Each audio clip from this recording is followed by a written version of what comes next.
Bonjour à tous, Stéphanie Robert, je suis responsable du département GEA à l'IUT de Nantes. Je vous souhaite à tous la bienvenue. Dans un premier temps, je vous parlerai de l'IUT de Nantes dans son ensemble, puis plus spécifiquement du département GEA. Nous verrons dans un premier temps quelle sera notre offre de formation. Ensuite, je vous expliquerai quel va être notre mode de recrutement. Ensuite, je vous détaillerai en quoi consiste le but. J'apporterai des explications sur les différences entre le but et le DUT. Ensuite, je vous présenterai les parcours que nous proposerons au cours de la formation. Puis, on verra quels sont les métiers auxquels vont aboutir le but GEA. On verra quels sont les enseignements, c'est-à-dire les matières qui vont être enseignées dans le cadre du but. Ensuite, j'insisterai sur les atouts professionnalisants du but GEA. Puis, on finira avec les aspects de la vie estudiantine. Puis, on regardera enfin comment candidater dans ce but. L'IUT de Nantes, c'est quoi? L'IUT de Nantes, c'est 2 sites. Un premier site à la Fleurier, c'est-à-dire à Carquefou, sur lequel on a 5 départements qui sont des départements principalement industriels. On va trouver par exemple le département génie électrique et informatique et industriel, etc. Puis on a un deuxième site donc, qu'on appelle le campus Centre-Ville, qui est situé au cœur de Nantes, près du Jardin des Plantes, près de la gare SNCF de Nantes. Et donc sur ce site, on a 2 départements, donc le département GEA et on a aussi le département informatique. Suite à la réforme, donc, quelle sera notre offre de formation?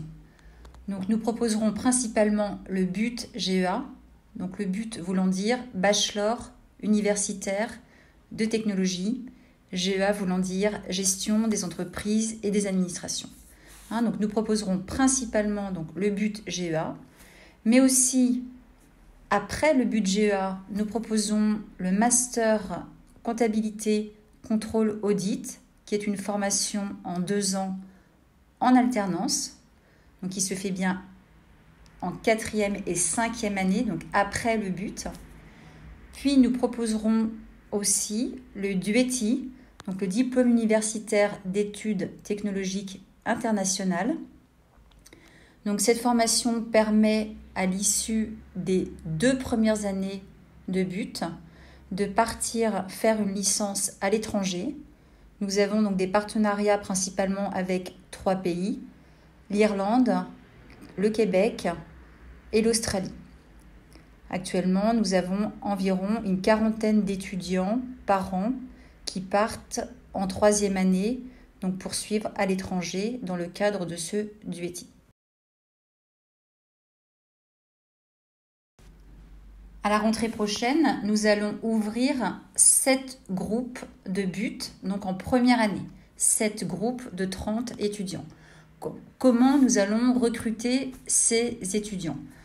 Donc nous allons principalement regarder leur dossier. Donc qu'est-ce qu'on va regarder dans leur dossier? On va principalement se concentrer sur les notes de terminale. Ce qui est important pour intégrer cette formation, c'est d'avoir un dossier équilibré, c'est-à-dire pas de lacunes en particulier dans une matière. On préfère avoir une personne qui a 11, 12 de moyenne générale qu'une personne qui va avoir 18 en maths et 2 en français. On cherche des personnes donc, qui ont un profil équilibré, sans trop de lacunes pour résumer. On va regarder aussi les notes de première, en particulier les notes de français. Et puis, on accorde une attention particulière aux appréciations des enseignants et à la régularité de la scolarité.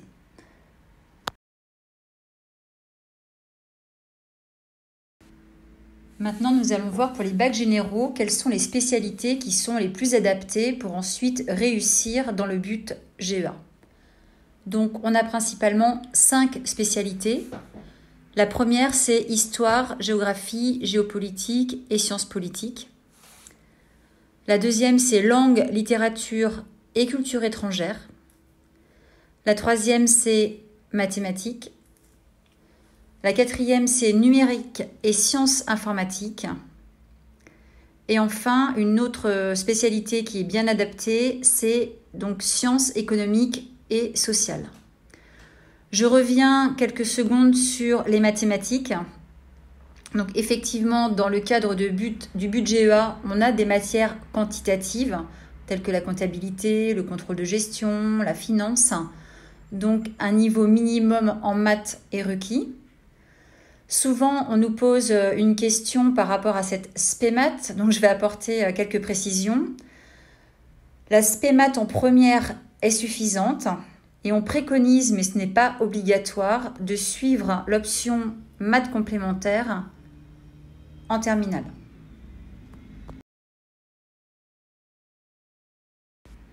Concernant les bacs technologiques, l'option la plus adaptée est STMG, avec l'option donc gestion et finance, mais aussi système d'information et de gestion, et enfin l'option mercatique.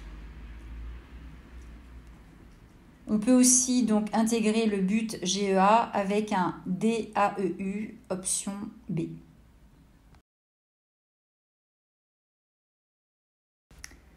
Le but, c'est quoi? Le but, c'est une licence professionnelle. C'est un diplôme qui confère le grade de licence. Donc, pour intégrer un but, comme on l'a dit précédemment, il faut être titulaire du baccalauréat ou d'un DAEU.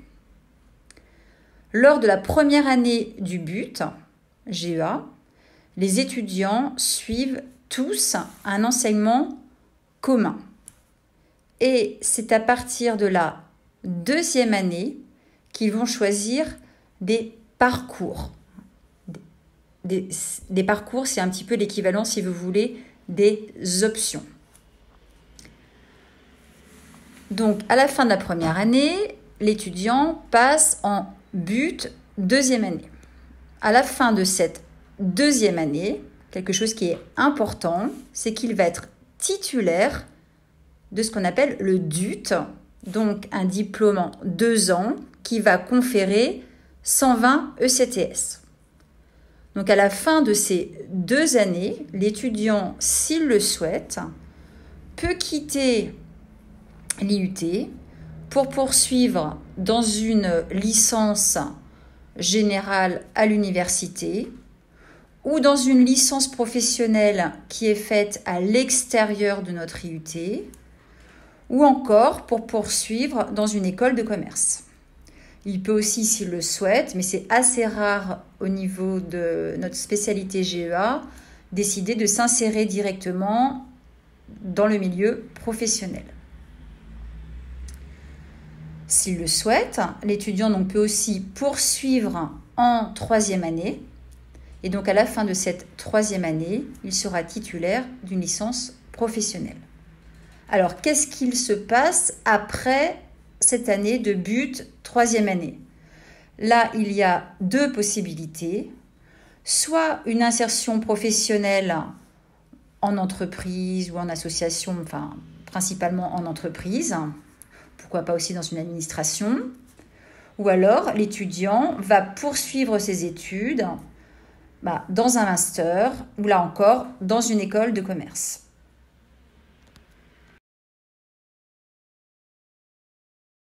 Je vais expliquer maintenant les différences entre le but et le DUT, qui était donc le diplôme qui était jusque-là proposé par les IUT. Donc, première différence, c'est la durée. Actuellement, le DUT a une durée de 2 ans, alors que le BUT a une durée de 3 ans.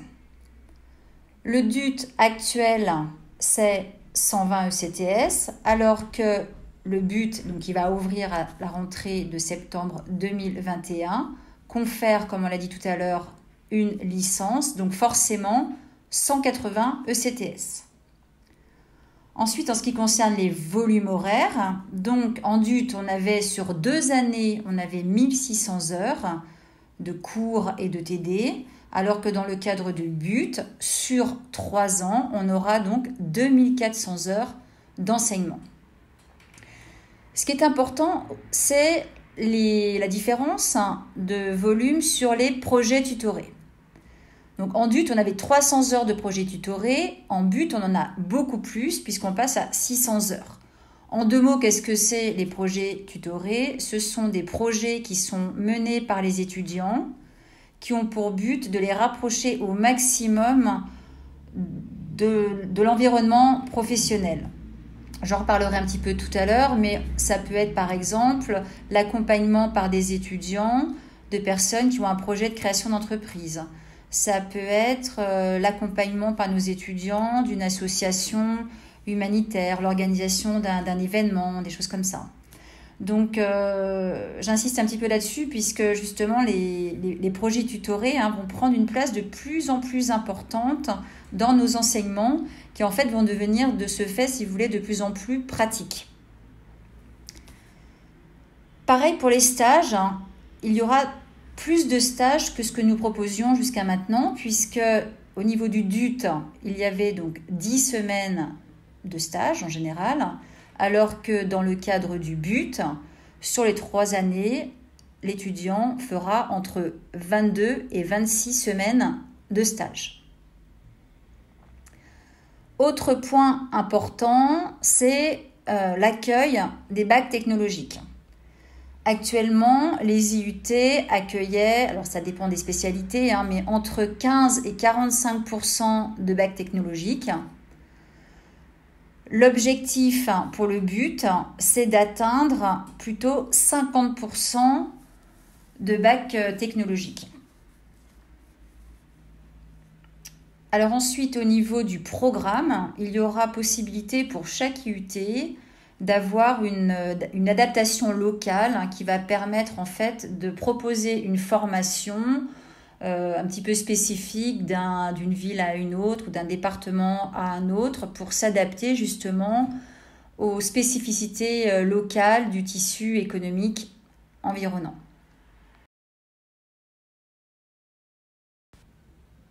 Nous allons voir maintenant quel parcours nous allons proposer donc à l'IUT de Nantes. Donc petit rappel, sur les 3 années de BUT, il y a en fait un socle commun. Ce socle commun se décline en 3 points. Donc, premier point, c'est analyser les processus de l'organisation dans son environnement. Concrètement, qu'est-ce que ça veut dire? Ça veut dire que l'étudiant, on va lui permettre de mieux comprendre en fait l'environnement d'une organisation, mieux comprendre l'environnement économique, l'environnement juridique. On va lui permettre de comprendre comment fonctionne en fait tout simplement une organisation, une entreprise. Deuxième point qu'on trouve donc dans le socle commun, c'est aider à la prise de décision. Donc là, concrètement, on va apprendre à l'étudiant à se servir d'un système d'information et de gestion. On va lui apprendre à lire un bilan, par exemple, un compte de résultats. Je ne vais pas rentrer trop dans le détail, mais en gros, on va permettre à l'étudiant d'être capable de prendre des décisions dans une entreprise.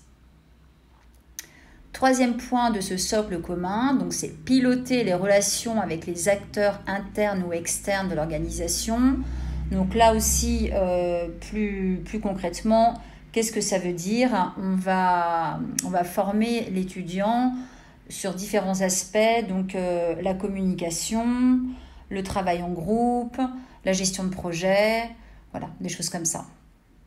Donc ce socle commun, on va le retrouver sur les 3 années de BUT. Et puis, comme je l'avais dit précédemment, on va à partir de la 2e année proposer donc différents parcours. Donc l'étudiant, à la fin du BUT première année, va devoir choisir un parcours. C'est une sorte d'option si vous voulez. Donc à l'IUT de Nantes, on va proposer les 4 parcours. Donc, ces 4 parcours, c'est donc gestion comptable, fiscale et financière. On verra tout à l'heure plus concrètement ce que ça veut dire et surtout à quel genre de métier ça peut déboucher. Le deuxième parcours, c'est le parcours donc CG2P, donc qui veut dire contrôle de gestion et pilotage de la performance. Troisième parcours, c'est un parcours donc gestion et pilotage des ressources humaines. Et enfin, le quatrième parcours, c'est un parcours un peu plus généraliste, donc qui s'appelle gestion, entrepreneuriat et management des activités. On va voir juste après plus spécifiquement quel métier en fait il y a derrière chacun de ces parcours. Quel métier et aussi quel enseignement.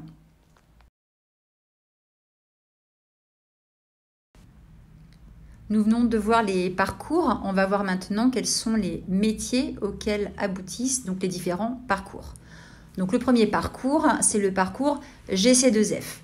Donc là, les métiers, ça va être surtout des métiers d'assistant comptable en entreprise, mais aussi beaucoup des métiers de collaborateur comptable en cabinet d'audit ou en cabinet d'expertise comptable.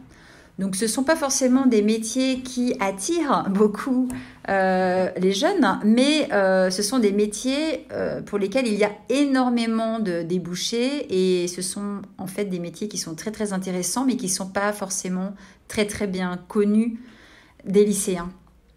Voilà, donc ça c'est les principaux métiers de l'option GC2F. Ensuite, on va voir les métiers liés à l'option CG2P.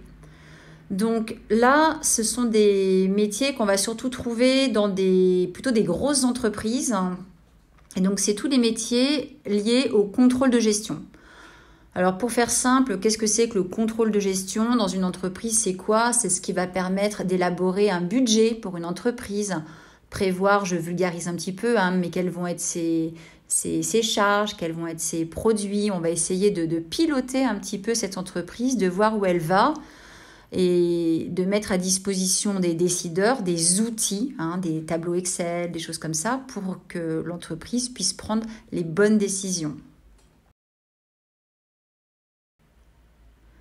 Ensuite, on a donc les métiers liés au parcours GPRH. Donc là, qu'est-ce qu'on va trouver comme métier? Donc ça peut être des métiers en entreprise, comme par exemple assistant du directeur des ressources humaines. Donc là, la personne qui a choisi ce parcours, elle peut aussi être chargée de recrutement dans une entreprise, travailler dans des cabinets de recrutement ou des agences d'intérim, là aussi pour faire du recrutement, peut s'occuper de la formation, de la paye, enfin de tout ce qui est lié en fait au personnel d'une entreprise, depuis son entrée dans l'entreprise jusqu'à la sortie de l'entreprise. Pour finir, on va voir les métiers liés au parcours donc GEMA.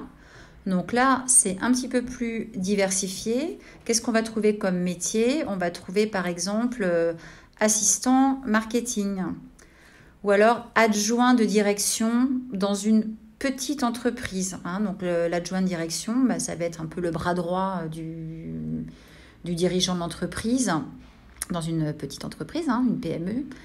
Ça peut être aussi, donc ça c'est une spécificité à Nantes, manager d'un point de vente, puisque jusqu'à maintenant nous avions à Nantes une licence axée sur la distribution.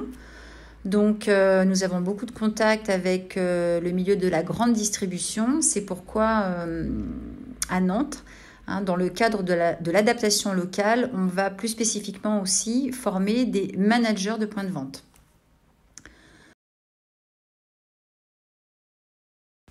Nous allons voir maintenant quels sont les enseignements dispensés dans le cadre du BUT. Donc c'est une formation assez généraliste, même si on a vu tout à l'heure qu'au début de la deuxième année, les étudiants vont devoir se spécialiser en choisissant un parcours.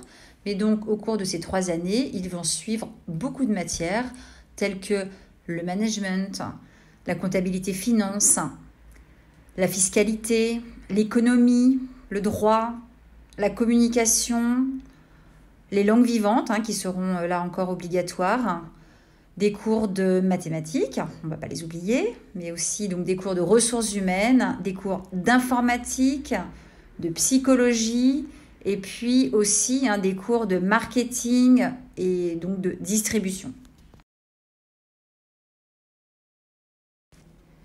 Le but GEA, c'est vraiment une formation professionnalisante. C'est ce qui va aussi nous différencier d'un parcours à l'université. Alors pourquoi c'est professionnalisant ?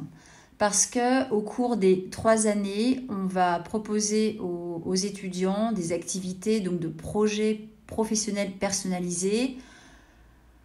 Concrètement, qu'est-ce que ça veut dire ? On va permettre aux étudiants de rencontrer des professionnels pour que ces derniers leur parlent de leur métier, du fonctionnement de leur entreprise. On va vraiment faire en sorte qu'il y ait un lien étroit entre nos étudiants et justement le tissu économique qui les entoure. On va les faire travailler autour de projets. Et on va aussi leur proposer tout au long du cursus des simulations de gestion qu'on appelle aussi parfois des jeux d'entreprise, c'est-à-dire que les étudiants vont être souvent par équipe et on va leur demander de gérer une entreprise, de faire comme si ils étaient les dirigeants de cette entreprise. Et ils vont devoir prendre des décisions et ils seront donc en compétition les uns contre les autres. Et à la fin de la simulation de gestion, on voit quelle est l'entreprise la plus performante. En général, au cours du cursus, on part aussi en séminaire à l'extérieur avec nos étudiants, le plus souvent au bord de la mer. Donc on espère qu'on pourra faire ça avec nos futurs étudiants qui intégreront le but.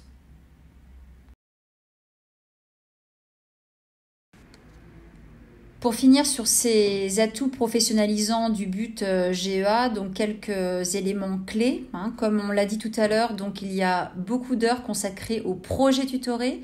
Donc les projets, ce sont des projets qui sont menés par les étudiants. J'ai cité tout à l'heure l'exemple de l'accompagnement de créateurs d'entreprises par nos étudiants, mais aussi ça peut être aussi des actions de communication. Ils peuvent travailler pour des associations caritatives, des choses comme ça. Donc, dans le cadre de ces projets tutorés, ils sont vraiment en action, et en interaction avec leur environnement professionnel. Autre point important, donc, ce sont les stages. Donc, les stages, donc, ça peut être entre 22 et 26 semaines, donc en France, mais c'est aussi possible à l'étranger. Autre point dont on n'a pas beaucoup parlé jusqu'à maintenant et qui est vraiment important, c'est la place de l'alternance dans cette formation. Donc, dès la 2e année, les étudiants auront la possibilité de choisir un parcours en alternance, en particulier pour le parcours GEMA. Et en but 3e année, quasiment tous nos étudiants seront en alternance. À l'IUT de Nantes, on a vraiment une expérience de cette alternance puisqu'on a actuellement des licences professionnelles qui fonctionnent exclusivement en alternance. On a beaucoup de partenariats avec des entreprises locales. Donc, on va tout faire pour garder, conserver ces partenariats et donc permettre à nos futurs étudiants d'être en alternance sur cette dernière année du but. L'alternance, c'est vraiment c'est un point fort, je pense, dans un cursus et ça aide vraiment à l'insertion professionnelle post-diplôme.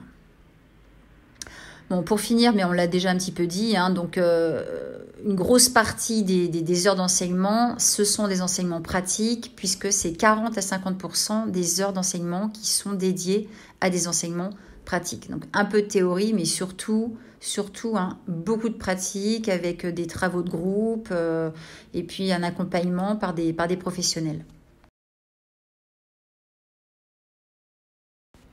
On va parler maintenant de la vie étudiante. C'est important quand on sort du lycée de profiter de cette vie étudiante.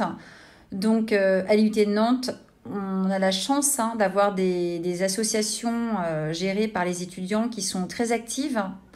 Donc on a un BDE qui organise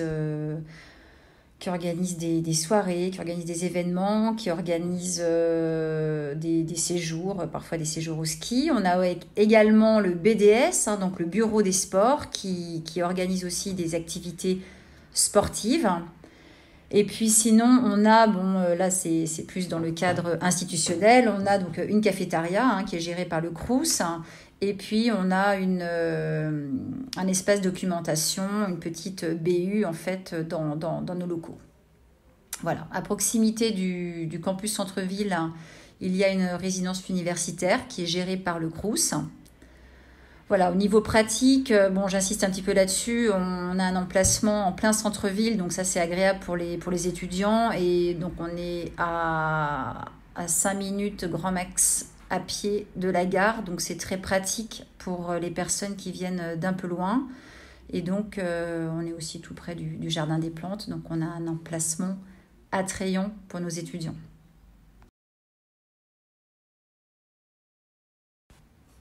Pour finir, donc comment candidater dans notre IUT?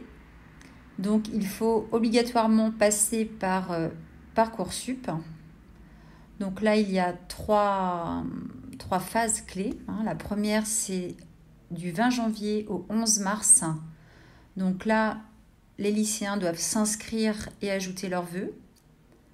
Ensuite, on a une deuxième phase du 12 mars au 8 avril 2021, où là, l'étudiant doit compléter son dossier et ses vœux.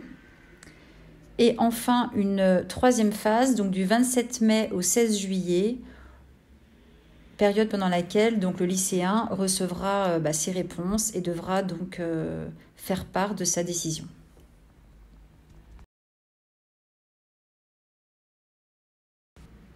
Pour finir, je vous remercie de votre écoute. Avant de répondre à vos questions, je tiens à remercier le groupe d'étudiants qui m'a aidé à réaliser cette présentation. Donc ce groupe est constitué de 6 étudiants, Antoine, Flavie, Julias, Julia, Hicham et Sarah, que je remercie encore. Si vous vous posez encore des questions, nous sommes à votre entière disposition, soit par l'intermédiaire de visio en Zoom. Donc à 11h et 14h, ces 2 sessions Zoom seront animées par moi-même, donc responsable du département. Et parallèlement à cela, si vous voulez échanger plus directement avec des étudiants qui actuellement sont à l'IUT, il y aura donc 2 autres sessions à 12h et 15h, donc qui seront là directement animées par les étudiants. Donc lors de ces sessions Zoom, vous aurez la possibilité de nous poser des questions orales. Parallèlement à donc ces 4 visios, il y a la possibilité d'échanger par chat puisque des étudiants sont là pour répondre à toutes vos questions par chat de 10h à 16h.